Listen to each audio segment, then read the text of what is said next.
Hi, my name is Jason Watson. I just had my birthday today. Actually, my son also is having his first birthday. I wanted to make a video and upload it to talk about cancer. I am 35 years old, and actually I turned 36 today. And I was diagnosed with esophageal cancer last year, 2023, January 27th. So I've been fighting this for a year. So the purpose of this video is to go over what I've learned so far and to really help people who have just been diagnosed and just to give them a couple of my top tricks and pointers. It's a very complicated situation, and the majority of the public doesn't understand what it's like to be diagnosed with cancer. So first of all, I'll go over my story. And I'll just do it real quick. So I was diagnosed with esophageal cancer last January 27th, 2023.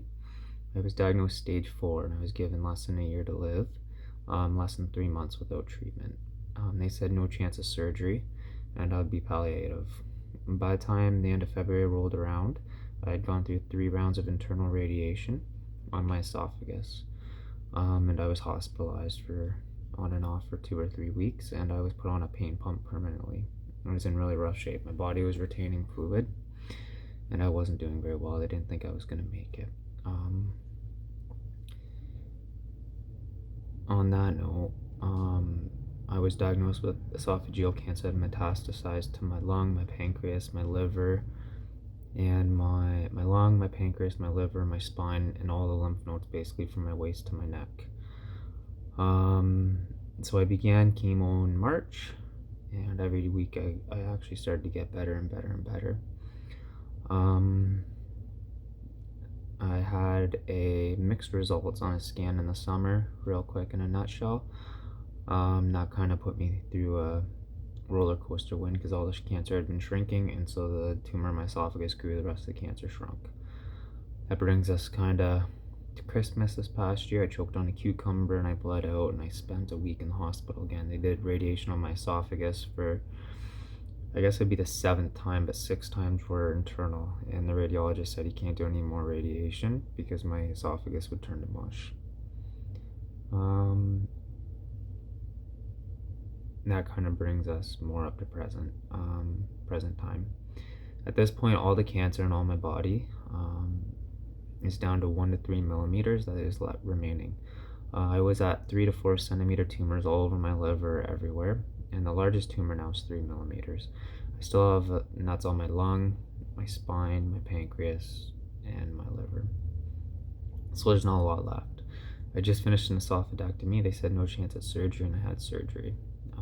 It's a very big surgery. They cut your stomach in half, sew it back together. They cut off 7 centimeters of my esophagus to remove a 6.5 centimeter tumor, and then they plumbed me all back together. They said I'd be on a feeding tube for at least 3 months. I've been eating raw food since week 1.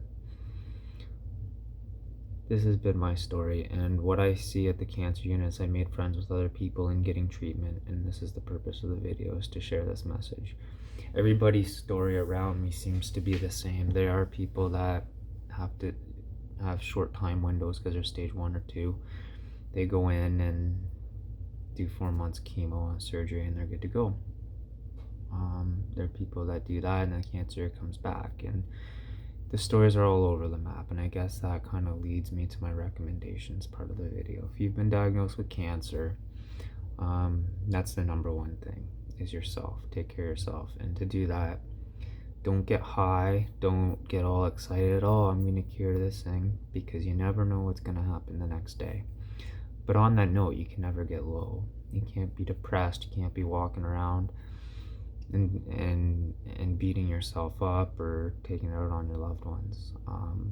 You just got to stay neutral, and the way that you do that is you live in the moment. So every day that you get when you have cancer is a blessing. If you're with your kids or your parents or your best friends or your wife or your girlfriend or your best friend, whoever, your neighbor, whoever you're with, your employees, your co-workers, whoever you're with, just be in that moment and just enjoy it. Just enjoy that time. Just stay neutral. When you're at the doctor's office, be at the doctor's office. Listen to your options. Do your best to understand. It comes at you. like a roller coaster ride. It comes at you like you get punched in the face. Everything moves so fast when you're first diagnosed. You don't even understand what is going on.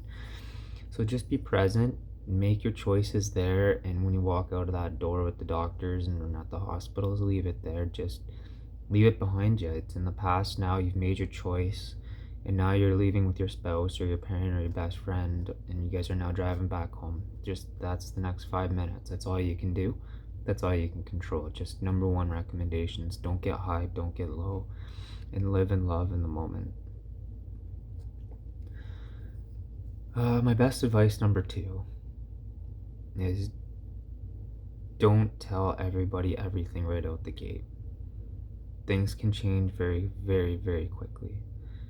Very quickly. And this happens with most people. So they say, oh, they can surgically remove it. And then you meet the surgeon. So you tell everybody. And then the surgeon says, oh, well, it's a little, we got fear of metastases. So we want to do 4 months of chemo first. Or there's so many variables. And it changes quickly. And everybody right out the gate is there for you. And they love you and want to help you and let you know that they're there for you, but they don't understand what you're going through.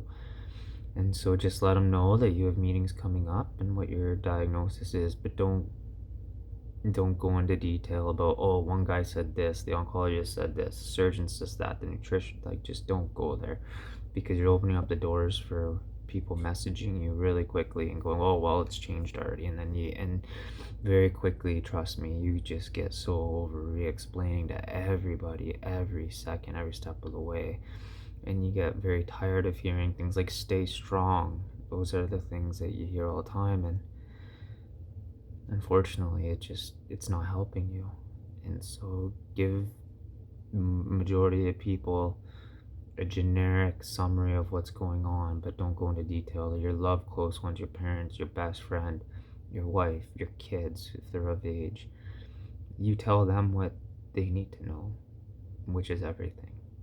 And you save your energy and your annoyance for them.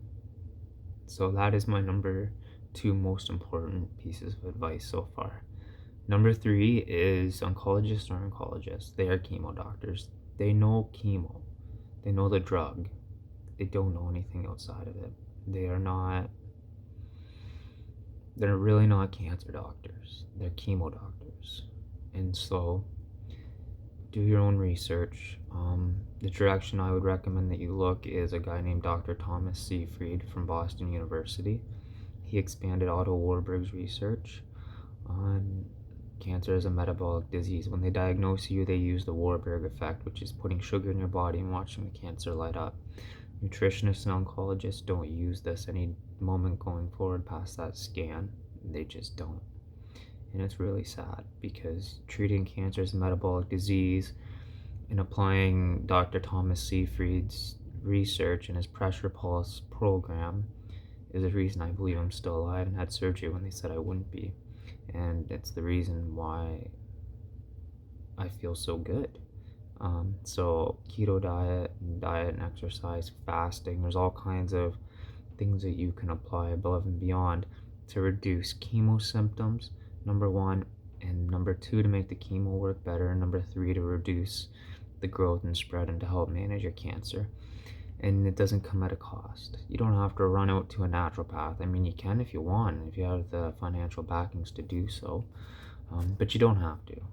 You can diet and exercise and reduce sugar, which is glucose intake, which is carbohydrates, fruits, sugar.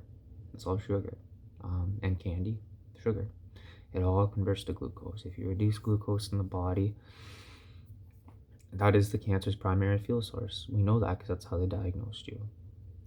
So anyways, this is my first time ever posting a live video on YouTube. I might try to do this again and maybe talk about different topics, but today I just really wanted to get this message out there, and I hope this helps people. This is what I have learned, and it's my best advice for anyone diagnosed with cancer. Thank you.